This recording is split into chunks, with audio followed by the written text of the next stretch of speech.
বাবা নেই, বড় ভাইয়ের হাতে ছোট ভাইয়ের দায়িত্ব। ছোট ভাইয়ের বিয়ের বয়স হয়েছে, এখন যদি বড় ভাই বিয়ে না দেয় তাহলে বড় ভাইয়ের গুনাহ হবে কি? কি হবে? এত পাকনা পাকনা প্রশ্ন, কারণ কি? হ্যাঁ, এটা আপনারা হারুনিদার সামনে করতেন, ওনার অভিজ্ঞতা বেশি। দাঁড়ান, অথবা আপনি মামুন সাহেবরে বলতেন, উনি তো মুহাক্কিক আলেম, উনারা পড়াশোনা বেশি, উনাদেরকে করতেন। তো এই সমস্ত প্রশ্ন আমারে করা মানে আমারে বিপদে পালানো। দেখেন, নবী করিম সাল্লাল্লাহু আলাইহি ওয়াসাল্লামের একটা হাদিস বলি। নবী করিম সাল্লাল্লাহু আলাইহি ওয়াসাল্লাম বলেছেন, মান ইসতাতা মিনকুমুল বাআ ফালইয়াতাযাওয়াজ ফাইন্নাহু আগাযযু লিল বাসার ওয়া আহসানু লিল ফারাজ। যে তোমাদের যাদের বাআ সামর্থ্য আছে, সামর্থ্য মানে শারীরিক সামর্থ্য এবং দৈহিক সামর্থ্য, যদি দুইটা থাকে তাহলে দ্রুত বিয়ে করবা। বুঝছস না? তাহলে কি করবা? দ্রুত কি করবা? বিয়ে করবা। কেন? ফাইন্নাহু আগাযযু লিল বাসার ওয়া আহসানু লিল ফারাজ ওয়া মান লাম ইস্তাতি ফাআলাইহি বিসসাওম। যাদের বিয়ে করার সামর্থ্য নাই, টাকা নাই, রোজা রাখবা। এখন প্রশ্ন হলো, বিয়ে করার আমরা মনে করি 7, 8, 9 লাখ টাকা না হলে বিয়ে করা যাবে না। না, কেউ যদি তার সামর্থ্য পরিমাণ মোহর দেওয়ার সামর্থ্য থাকে, আর স্ত্রীকে রাখার মতো জায়গা থাকে, ডাল ভাত খাওয়ার সামর্থ্য থাকে, বিয়ে করবেন। একদম বাস্তব কথা হলো, আপনি আল্লাহর উপর তাওয়াক্কুল করে বিয়ে করবেন।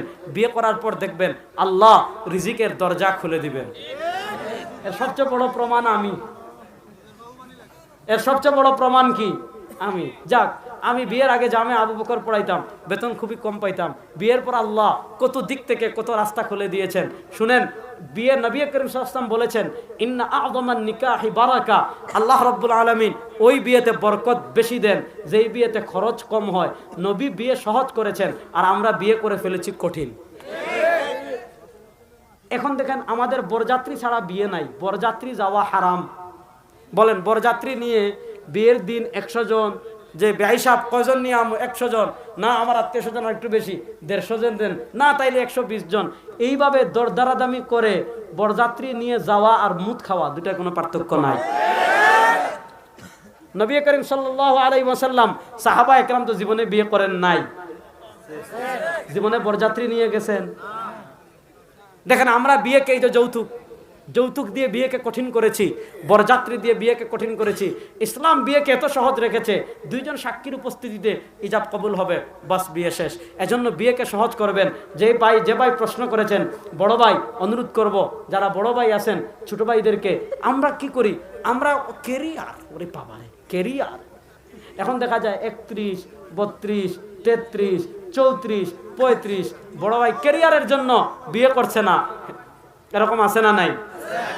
কেরিয়ার না। দেখেন, আজকে আমাদের দেশে বাল্যবিয়ে নামক একটা ভয়ঙ্কর আইন আছে, ইসলাম বিধ্বংসী আইন।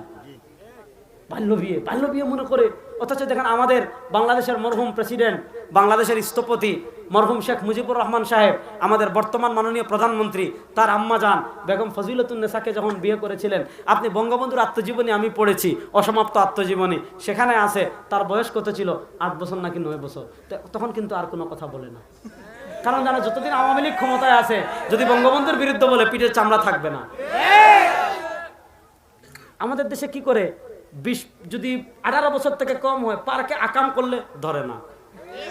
গত 3-4 দিন আগে পত্রিকায় কি দেখেছেন, নীলফামারীর এক ছেলে, নীলফামারী না কুড়িগ্রামের এক ছেলে 5-এ পড়ে, বান্ধবী একটা না